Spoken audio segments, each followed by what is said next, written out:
2,000 crore rupees. That's what Cristiano Ronaldo earns every single year. Cristiano Ronaldo. He topped the list with 285 million. The highest paid soccer player in the world is. They say Cristiano is here only for the money. I still feel the passion. I'm here to win. Just to kick a football in Saudi Arabia. और ये तो कुछ भी नहीं है. Saudi Arabia is paying $9 million bonus if they win Al Nassr AFC Champions League. They have given him 15% ownership stake in the club worth rupees 375 crore. उसके ऊपर private jet, उसके ऊपर 693 crore rupees in sponsorship deals. और ये सिर्फ एक player है. Total count करो तो Saudi Arabia has spent over $1 billion just on football players in the last 2 years. Neymar, Benzema, Kante, Henderson सबको record breaking contracts दिए हैं. और अगर आपको लगता है कि Saudi Arabia has lost its mind तो ये सुनो. सऊदी अरेबिया ने रेसलिंग इवेंट्स के लिए WWE को $1 बिलियन दिया है. EA गेम्स को $55 बिलियन में अक्वायर करने की कोशिश कर रहे हैं और टूरिज्म सेक्टर में $113 बिलियन इन्वेस्ट कर रहे हैं. अचानक क्यों? बिकॉज सऊदी अरेबिया के पास एक प्रॉब्लम है, एक बहुत बड़ा प्रॉब्लम. और सोल्यूशन के लिए जो सऊदी कर रहा है वो मोस्ट डेस्परेट और पोटेंशियली सबसे स्मार्टेस्ट इकोनॉमिक सर्वाइवल स्ट्रेटजी है in modern history. Welcome to behind the headlines, जहां हम एक ट्रेंडिंग न्यूज की फुल स्टोरी डिकोड करते हैं ताकि आपको सिर्फ वो मिले जो ट्रूली मैटर करता है. So let's get started. Chapter 1, why is Saudi panicking. पहले समझते हैं प्रॉब्लम क्या है. दिसंबर 2022 एक मीटिंग हो रही है रियाद में. अरामको के सीईओ टेबल्स पे बैठ के फिगर्स दिखा रहे हैं. 2022 में सऊदी अरामको दुनिया की सबसे प्रॉफिटेबल कंपनी ने $161 बिलियन का प्रॉफिट कमाया, वर्ल्ड रिकॉर्ड. बट 2024 आते आते वो प्रॉफिट सिर्फ $106 बिलियन था, 12% कम. ऑयल प्राइस $70 to $80 पर बैरल. पर सऊदी अरेबिया को बजट बैलेंस करने के लिए चाहिए एटलीस्ट $100 पर बैरल. मतलब सिंपल मैथ्स, हर बैरल पे सऊदी अरेबिया $20 to $30 लूज कर रहा है. और ये प्रॉब्लम टेम्पररी नहीं है, ये स्ट्रक्चरल है. 2008 में ऑयल प्राइस थी $130 पर बैरल. Amazing right? पर 2020 में कोविड हिट करता है और ऑयल प्राइसेस क्रैश होके गिर जाते हैं $16 पर बैरल तक. सोचो, $130 से $16, that's a 88% crash in just 12 years. Imagine करो अगर आपकी पूरी सैलरी एक ही सोर्स पे डिपेंडेंट हो और वो सोर्स 3 महीने में 90% ड्रॉप कर जाए. यही हुआ सऊदी अरेबिया के साथ. But that's not even the real nightmare. The real nightmare is this: oil will run out. ना आज ना कल, but कभी तो होगा ही. It's a finite resource. World is moving to electric vehicles, solar energy, wind power, climate consciousness. Countries are signing net zero pledges. और Saudi Arabia की 73% exports oil related है. उनकी जीडीपी का 23% सिर्फ ऑयल रेंट से आता है. मतलब अगर ऑयल डिमांड क्रैश हो जाए तो सऊदी इकोनॉमी कंप्लीटली कोलैप्स हो जाएगी. और इसीलिए crown prince Mohammed bin Salman ने लॉन्च किया विजन 2030. टारगेट सिंपल है, by 2030 50% of GDP should come from non oil sources. और surprisingly they have already hit 56% in 2024. Target 2030 का था, अचीव्ड इन 2024. पर ये नंबर्स मिसलीडिंग है क्योंकि जैसा हमने बताया ऑयल एक्सपोर्ट्स अभी भी 73% है. अब सऊदी अरेबिया के पास 2 ऑप्शंस थे. Option 1, continue with oil, hope for the best, risk total economic collapse when oil demand drops. Option 2, spend massive money right now, transform the economy, build new industries, create new revenue sources before it's too late. और Saudi Arabia ने choose किया option 2. और अब ये transformation कितना aggressive है, let me show you the numbers. Saudi Arabia is betting on 3 main sectors to replace oil. Let me break them down. First, renewable energy. यार देखो, जिस कंट्री ने 80 years तक दुनिया को ऑयल बेचा, वो अब सोलर पैनल्स और विंड टर्बाइंस लगा रही है. They have committed $32 billion just for renewable energy. Target 50% electricity from renewables by 2030. Right now they have 1.55 gigawatt capacity. By 2034, they have claimed to have 59.42 gigawatts. That's 40 times more. 3 major projects हैं. First, Neom Green Hydrogen Plant. $5 billion investment, world's largest green hydrogen facility, 2.2 gigawatt solar and wind combined.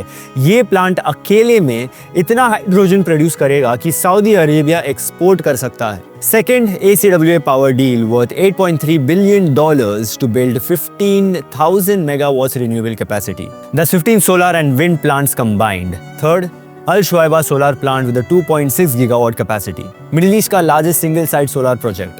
मतलब point clear है. Saudi Arabia doesn't want to just use renewable energy, they want to export it.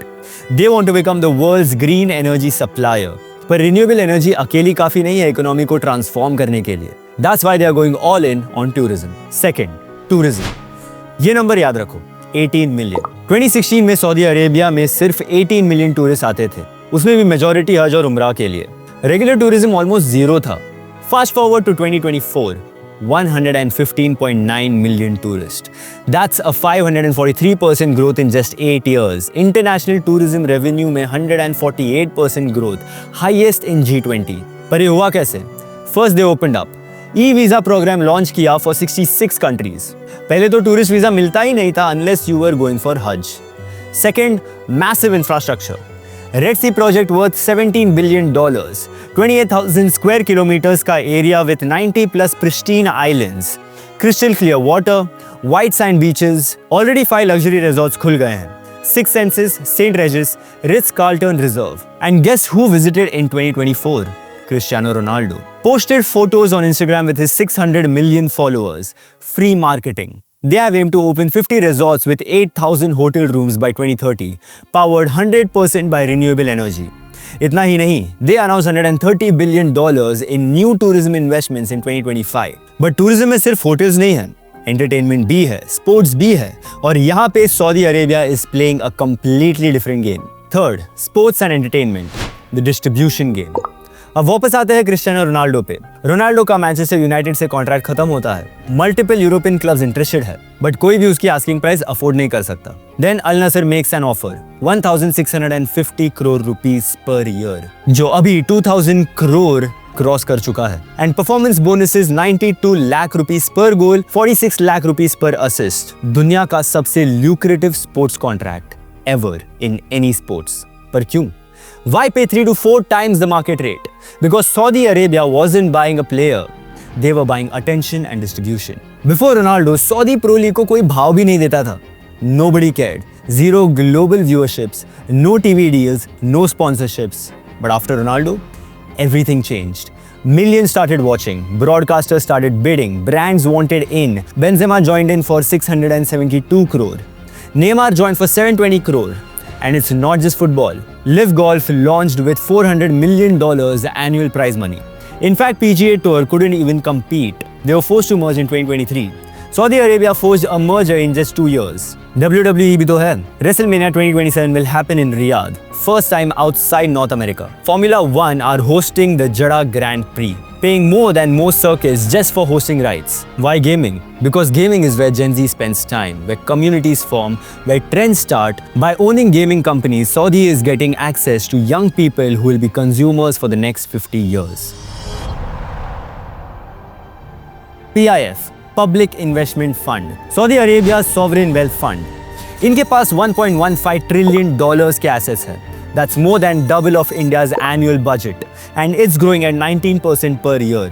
PIF owns 97% of Saudi Aramco. तो अब जो $106 billion का profit Aramco ने कमाया था, वो डायरेक्टली PIF को जाता है, और PIF इन सब में इन्वेस्ट करता है. मनी साइकिल एकदम सिंपल है. अरामको तेल बेच के पैसे कमाता है, प्रॉफिट PIF को देता है. PIF tourism, sports, tech, renewable energy में इन्वेस्ट करता है. इसीलिए spending 1650 crore rupees on Ronaldo doesn't seem crazy, it's strategic. But क्या ये काम कर रहा है? Challenge 1, NEOM. Well, you might have heard NEOM, Saudi's futuristic megacity. The line, 170 kilometers long mirrored city, 9 million people by 2030.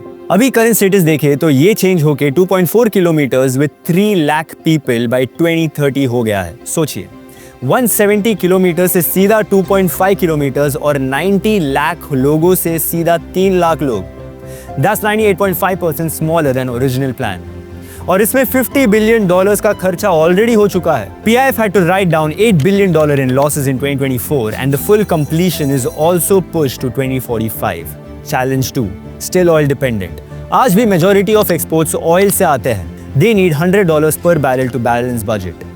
Aramco dividends cut from $124 billion in 2024 to $85 billion in 2025. That's $39 billion less for government spending. Challenge 3, less foreign investments. Saudi was betting on massive foreign private investment, पर वो हो ही नहीं रहा. Red Sea project, only 5 out of 16 phase 1 resorts have opened so far. Many other giga projects delayed or scaled back.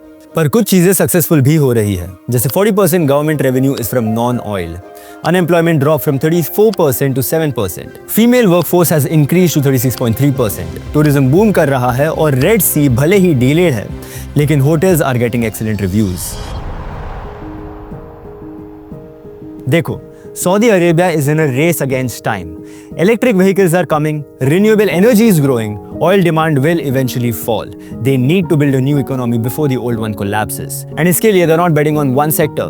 Renewable energy plus tourism plus sports plus tech plus entertainment, everything simultaneously. But risks are massive. If oil prices stay low, government will run out of money. NEOM has already shown what happens when costs rise. If more giga projects fail, confidence गिर जाएगा. अगले 5 साल काफी critical है. Execution अच्छा हुआ और oil prices improve हुए तो सऊदी एक डाइवर्सिफाइड इकोनॉमी बन सकती है बाय 2030. बट अगर और प्रोजेक्ट्स फेलियर्स हुए, एग्जीक्यूशन प्रॉब्लम्स हुए, तो ये दुनिया का सबसे महंगा इकोनॉमिक ट्रांसफॉर्मेशन फेलियर होगा. एक बात तो है, Saudi Arabia is playing a game that nobody else can afford to play. The clock is ticking, the money is flowing, the world is watching. आज के बिहाइंड द हेडलाइंस के episode में इतना ही. अगर ये एनालिसिस यूजफुल लगे तो like करिए, कमेंट में बताइए अपने व्यूज. मैं हूं निशांत, हम फिर लौटेंगे एक नए टॉपिक के साथ. Till then stay sharp.